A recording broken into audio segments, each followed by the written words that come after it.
Well, the search is still on for a mystery man that brutally attacked a truck driver at a Cochise County rest area last month. The sheriff's office tells the News 4 Tucson investigators they have very few leads. So now the victim's wife is outraged about something noticeably missing at the rest areas. She believes would have made a big difference. We must warn you, though, many details in the story are disturbing. News 4 Tucson's chief investigative reporter Cochise Nylander has the latest in tonight's investigation. Well, this is St. Joseph's Hospital, where the victim has remained on life support for nearly a month now. His condition has shown no signs of improving.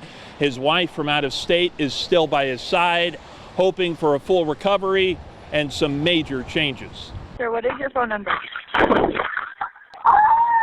It's a chilling attack that has left Cochise County on edge. On February 15th, a truck driver named Jack was assaulted at the rest area along I-10 westbound near San Simon. Attacked with what doctors believe is a blunt force object.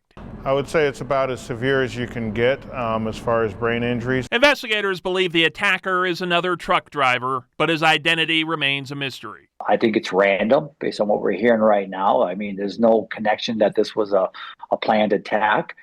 And the odds of solving this are getting harder and harder and are decreasing by the day. When I see my husband like that, I just think about my sky is going down.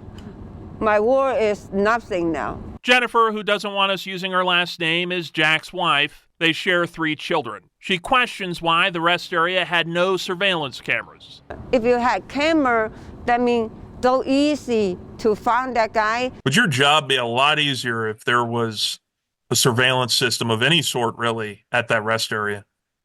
Very much so. Having a video camera would make our job easy. We could bring justice, hopefully, to a victim. Cochise County Sheriff Mark Daniels says the Arizona Department of Transportation oversees rest areas. The News 4 Tucson investigators questioned ADOT about why no cameras were there and if it's something they would consider after this attack. A spokesperson sent us a statement saying, quote, ADOT has no immediate plans to install surveillance cameras at rest areas. Among the challenges of doing so would be the remote locations and size of rest areas. ADOT has resident caretakers at many rest areas, including San Simon, in part to help keep an eye out for any criminal activity. Crime is rare but not unheard of at rest areas, and we encourage people to keep a close eye on their surroundings. If something makes you feel unsafe, call 911 to be connected with the nearest law enforcement agency. We are in contact with law enforcement when incidents such as this occur. It's almost a government answer without action. Sheriff Daniels says ADOT never contacted his office about this attack. They had to reach out to them. He believes it's unsafe to expect caretakers to act as security. They're just there to clean.